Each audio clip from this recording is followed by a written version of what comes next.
교실에서 선생님이 막 뭔가를 설명하려고 하는데 학생이 갑자기 챗GPT한테 물어보니까 밥이랑 풀이까지 다 알려주던데요. 이렇게요. 네. 그러면서 솔직히 선생님보다 더 빠르고 정확할 것 같다. 뭐 이런 말까지. 아, 이게 이제 더 이상 뭐 상상 속의 일이 아닌 거죠. 그렇죠. 사실 이미 벌어지고 있는 현실이고요. 네. 오늘 저희가 여러분과 함께 좀 깊이 파볼 자료가 바로 이런 현실. 그러니까 AI가 교육 현장, 특히 이 교사의 역할에 미치는 영향을 다룬 내용입니다. 위기의 직장 교사편이라는 자료의 일부인데요. 맞습니다. 수천 년 동안 인간 고유의 영역이라고 생각했던 이 가르침이 AI 때문에 어떻게 변화하고 있는지 또 앞으로 어떻게 될지를 좀 집중적으로 다루고 있어요. 네, 그래서 저희가 오늘 이 자료를 바탕으로 AI가 구체적으로 교사의 어떤 일을 대신하고 있는지, 또 그로 인해서 교육산업이나 교사 역할은 어떻게 재편될지, 그리고 제일 중요한 거, 인간 교사가 살아남으려면 뭘 해야 하는지 핵심만 좀 짚어보려고 합니다. 네. 특히 변화의 속도가 생각보다 훨씬 빠르다는 점을 이 자료는 좀 강조하고 있습니다. 자료를 보니까 그 AI 튜터의 역할 변화가 제일 먼저 눈에 띄더라고요. 학생 개개인의 수준, 속도, 심지어 감정 상태까지 분석해서 실시간으로 맞춤 학습을 제공한다. 이거 거의 개인 과외 선생님 아닌가요? 맞습니다. 그게 가능해요. AI는 지치지도 않고 같은 개념도 계속 다른 방식으로 설명해주고 관련된 시청각 자료 같은 것도 바로바로 찾아주고요. 질문하면 바로 답해주고. 네, 무한 반복 학습도 지원하고요. 자료에서는 이걸 이제 초개인화 학습이라고 부르는데 학생 한 명 한 명에게 딱 맞는 학습 경험을 실시간으로 제공하는 거죠. 문제 내주고 채점해주고 특히 서술형 평가 채점이나 오답 패턴 분석해서 리포트까지 준다는 건 와, 정말 놀랐던데요. 그렇죠. 수십 명 학생들의 학습 데이터를 동시에 실시간으로 추적하고 관리하면서 맞춤 지도를 자동화하는 거니까요. 이건 사실 인간 교사가 혼자서는 따라가기 힘든 효율성이죠. 그렇죠. 물리적으로 한계가 있으니까. 네. 그래서 자료에서는 이 가르침의 형식이나 효율성 측면에서는 AI가 이미 인간을 넘어서기 시작했다. 이렇게 분석하고 있습니다. 그럼 이런 AI의 능력 때문에 교육 시장 자체도 엄청나게 바뀔 수밖에 없겠네요. 자료에서는 좀 어떤 전망을 내놓고 있나요? 네, 그 교육 콘텐츠를 만들고 유통하는 방식 자체가 달라질 걸로 보고 있어요.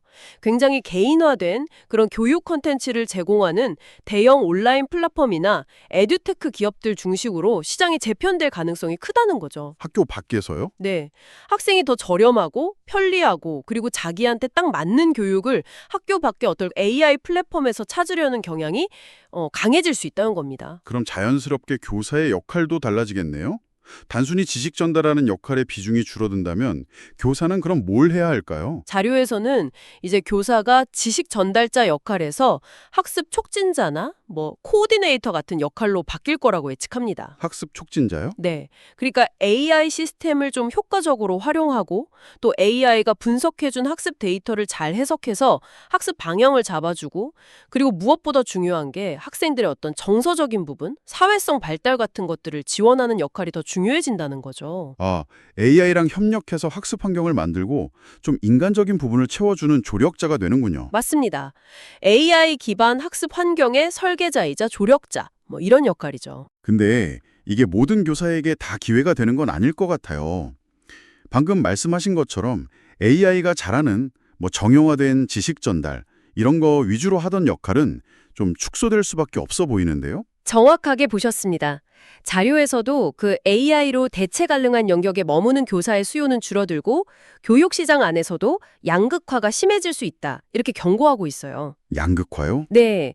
반면에 AI가 하기 어려운 거, 예를 들면 심리적으로 어려움을 겪는 학생들을 좀 깊이 있게 덜 봐준다거나 학생들의 창의성, 협업 능력 이런 걸 길러주고 아니면 좀 복잡한 진로 상담, 윤리적인 판단을 돕는 이런 역할은 오히려 더 중요해질 거라고 보고 있습니다.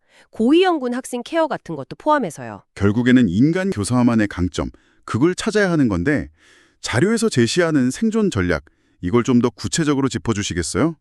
그냥 인간적인 교사가 되자, 이것만으로는 좀 부족할 것 같은데요? 네, 맞아요. 크게 한 두 가지 축으로 요약해 볼 수 있을 것 같아요. 첫째는 기술 활용 능력하고 전문성 심화입니다. 기술이랑 전문성? 네. AI를 그냥 뭐 적대시할 게 아니라 내 교육 역량을 키우는 아주 강력한 도구로 능숙하게 다룰 줄 알아야 하고요. AI 기반 시스템을 운영하고 수업을 설계하는 능력 같은 거죠. 그리고 동시에 AI가 주는 어떤 단순 정보나 답을 넘어서는 깊이 있는 교과 전문성, 그리고 비판적인 사고력을 갖추는 게 중요합니다. AI가 알려주는 거 이상을 알아야 한다. 그렇죠. 그리고 학생들이 스스로 배우고 생각하는 법, 그걸 이제 메타인지라고 하잖아요. 자기 학습 과정을 이해하고 조절하는 능력, 이걸 길러주는 역할도 굉장히 중요해집니다. 학습의 과정과 방법에 대한 깊이 있는 지도가 필요한 거죠. 기술을 잘 쓰고 더 깊이 가르쳐라. 그럼 두 번째 축은 뭔가요? 그게 바로 관계 형성과 고차원적 역량 함양입니다. AI는 절대로 할 수 없는 거, 정서적인 교감, 공감, 또 인간적인 멘토링을 통해서 학생들하고 깊은 유대감을 쌓는 거예요. 관계. 네. 실패했을 때 격려해주고 같이 문제 해결하면서 뭐 삶의 지혜도 나눠주고 이런 역할이죠. 그리고 단순히 정답 찾는 걸 넘어서서 학생들이 막 토론하고 프로젝트하고 이러면서 비판적 사고력, 창의력, 협업 능력 같은 고차원적 역량을 키우도록 이끌어주는 역할, 이게 핵심이 될 겁니다. 물론 계속 배우려는 자세는 기본이고요. 와, 들어보니까 결국 AI 시대의 교사는 이 테크놀로지 활용 능력, 그리고 인간적인 감성, 또 깊이 있는 교육 전문성, 이게 다 결합된 훨씬 더 다층적인 역량이 필요한 직업이 되는 거네요. 그렇습니다. AI가 지식은 정말 효율적으로 전달할 수 있겠지만 학생의 마음에 어떤 불을 지피고 넘어졌을 때 손잡아 일으켜주고 또 세상을 살아갈 용기를 주는 건 이건 결국 사람의 몫이거든요. 그렇죠. 어떻게 보면 교육의 진짜 본질이 단순한 지식 전달을 넘어서 인간적인 성장 그리고 연결에 있다는 게 이 AI 시대를 통해서 오히려 더 명확해지는 셈이죠. 하지만 현실은 또 냉정하잖아요. 이런 변화에 대비하지 않으면 AI가 주는 그 편리함, 효율성 앞에서 교사로서 설 자리가 점점 좁아질 수 있다는 그런 현실적인 경고도 무시할 수는 없을 것 같아요. 변화는 이미 시작됐고 생각보다 훨씬 빠르니까요. 그래서 직접 한번 경험해 보시는 게 제일 확실할 것 같아요. 뭐 챗GPT 스토어 같은 데 가셔서 수학 튜터나 뭐 특정 개념 설명해 주는 그런 AI 챗봇들 있잖아요. 한번 써보세요. 직접요? 네. AI가 이미 교사의 역할을 어느 정도나 하고 있는지, 그 가능성은 뭔지, 또 한계는 뭔지 직접 한번 느껴보시는 게 중요합니다. 네. 그렇게 직접 부딪혀보면 아마 깨닫게 되실 겁니다. 나는 더 이상 단순히 지식만 전달하는 사람이어서는 안 되겠구나 하는 걸요. 여러분, AI가 줄 수 없는, 여러분만이 줄 수 있는 그 진정한 인간적인 가치는 무엇인가요? 그리고 그것을 위해서 지금 무엇을 준비하고 계신가요? 어쩌면 이 질문에 대한 답을 시급히 찾아야 할 시간인 것 같습니다. 이 거대한 변화 앞에서 당신의 직업은 안전합니까?